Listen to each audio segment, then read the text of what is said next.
get some business news for you now on the programme. Stephen Carroll is on set with me. Good morning, Stephen. Hi, Nadia. You're going to be starting us off here in France, where another hospital group has been the victim of a cyber attack. A ransomware attack has struck 3 hospitals, part of a group close to the city of Lyon. This type of attack blocks access to computer databases, demanding a ransom payment for it to be released. In an effort to limit the effects, the hospital's IT system and internet access have been shut down and backup procedures put in place to ensure that treatment of patients can continue. This comes as France's cybersecurity watchdog revealed details of a hack targeting IT companies that it believes could have Russian ties. Yuka Roye has the story. Surgery has been called off. Patients' data been held hostage.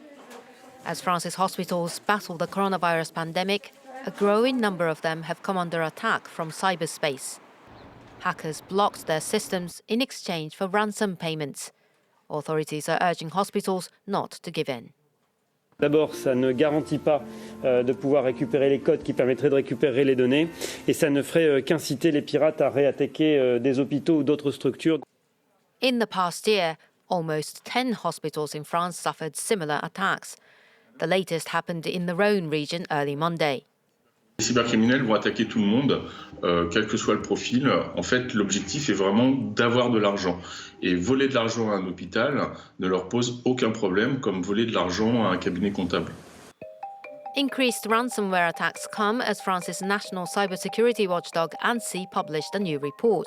It said that for up to 3 years, from 2017 to 2020, hackers broke into French organizations through network software developed by the French company Centreon via a backdoor on its servers.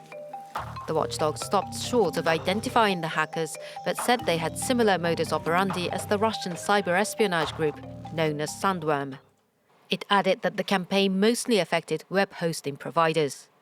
Centreon's website says it has over 600 clients across the world, including the French Ministry of Justice, utility giant EDF, and energy group Total. Well, staying here in France, new figures show a fall in the rate of unemployment. Stephen, tell us a little more. This is another statistical quirk of the pandemic. Despite so many sectors being shut down, many of those out of work aren't actually being classed as unemployed. France's jobless rate fell to 8% in the last 3 months of 2020 and 7.7% if we exclude the overseas territories. The National Statistics Office says this is an optical illusion, mainly due to the fact that many people who are out of work weren't actively looking for jobs during the second lockdown period. Now, Stephen, the mining giant BHP is paying its shareholders a record dividend, this after a jump in its profits. The Anglo-Australian firm says underlying profits for the second half of 2020 were up by 16% to over $6 billion.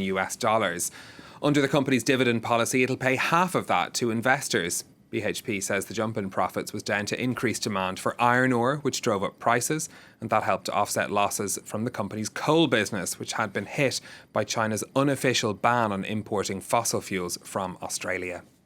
Meanwhile, tell us what's happening on the markets today, Stephen. European shares starting the day up at the start of trading. Mining and oil companies leading the gains. In fact, shares in BHP down around 0.5% after those results, but they had seen gains on their Australian listed shares earlier. That's the picture at the open. Fairly small gains across the markets in Europe. Asian shares also trading higher as well. The Nikkei in Tokyo closing up over 1%. The Hang Seng in Hong Kong up by almost 2% a short time ago. We're also keeping an eye today on the price of oil. That's continuing to rally as well. Being boosted by the snowstorm in the United States, which means freezing temperatures, meaning that there's increased demand for oil, but it also could affect oil production in Texas. That's pushing Brent and WTI higher. All right, finally from you, Stephen, the conservative social media platform Parler is making a comeback. The app had effectively been shut down when Amazon withdrew its web hosting services in the wake of the Capitol Hill riot. They said it was for the company's unwillingness to remove posts that were inciting violence. The interim CEO of Parler announced on Monday that it would be brought back online this week. It appears they found new web hosts in the LA-based company SkySilk. The 2.5-year-old social media site claims to have 20 million users. The Associated Press noting, though, that they were unable to log into the platform on Monday, so that comeback could still be facing some trouble.